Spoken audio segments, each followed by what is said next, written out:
D'abord et avant tout, s'assurer de la vérité tangible des faits. Ça, du point de vue méthodologique, personne ne devrait y échapper. Tout fondé sur les faits. Il en reste peu dans ce domaine, mais ils sont suffisamment solides.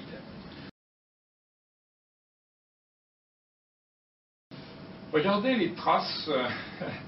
Là, il y a 5 orteils, mais la différence est considérable. Et si on en voit la trace laissée ici, c'est que le poids, lui aussi, devait être considérable. C'est facile lorsque vous êtes devant un document comme ça, puisque ce sont des humanoïdes réguliers. Vous voyez ici, 1, 2, 3, ça doit être un type qui fait aux alentours de 6 mètres, 6 mètres 50. Pas à se casser la tête. Et surtout, on voit qu'il y a un ensemble harmonieux, c'est-à-dire qu'il n'y a pas vraiment de différence entre cette forme de pied et celle-là. Celui-là est plutôt le pied égyptien. Donc on en trouve des quantités industrielles à tel point que certains modernes ont fait des classes catégoriques. Ça, c'est l'ancêtre néandertalien.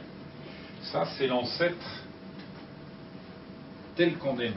Ça, le Cro-Magnon, il commence ici, mais il y a un intermédiaire entre Cro-Magnon et celui-là. Qui connaît le nom de ce qui est arrivé avant le Cro-Magnon de même taille? Personne. C'est adamique. En revanche, Athanas Kircher en parle. Et il y en a d'autres, des critiques de la Bible, des gens très érudits, qui disaient, attends, il y a un problème, on voit que il y a Adam et Ève, ils ont 2 enfants, Abel et Caïn. Et que Caïn tue Abel, après il se fait, comment dire, jeter de la communauté familiale, mais il se plaint à Dieu en disant, dites donc, vous me foutiez dehors, mais moi je vais rencontrer quelqu'un qui va me tuer. Bah attends, je croyais qu'on n'était que 4 moins 1. Donc ça, c'est appelé, de ce problème-là, le problème des préadamites. Pourquoi? Parce que s'ils étaient là alors que Adam venait d'être construit, ils étaient là avant. Donc ces choses-là ont été évacuées. Il y a Isaac de la Perrière qui écrit là-dessus, un gros bouquin que je n'ai toujours pas retrouvé. Je l'avais avant, mais après le cambriolage. Bon, c'est pas grave, mais je l'aurai et j'en sais le contenu. Ce problème a été évacué. Personne nulle part n'en parle. C'est très dommage.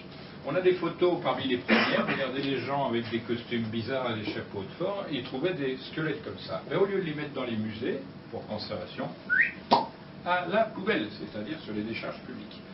Ce qui fait que si vous avez la chance de tomber sur des anciens cirques à l'italienne, itinérants, vous avez la possibilité de trouver, mais avec beaucoup de chance, des fémurs humains d'1,40 m, ce qui fait que le personnage quand même est assez grand. On va voir parce qu'il y en a des fémurs encore. On trouve aux États-Unis, est-ce que vous voyez? Il s'agit donc du squelette d'un géant qui doit faire donc les 6 mètres, etc. Et ça, la trombinette du zozo qui doit faire ses petites chansons, ses balades en fin de journée. Voilà. Ça, en revanche, toujours aux États-Unis, c'est la manière dont on présente un squelette de géant contemporain qui a été retrouvé et mis en bon état. Quand vous voyez le personnage qui est ici, donc, vous devinez que le fémur est nettement plus grand que 1,40 m.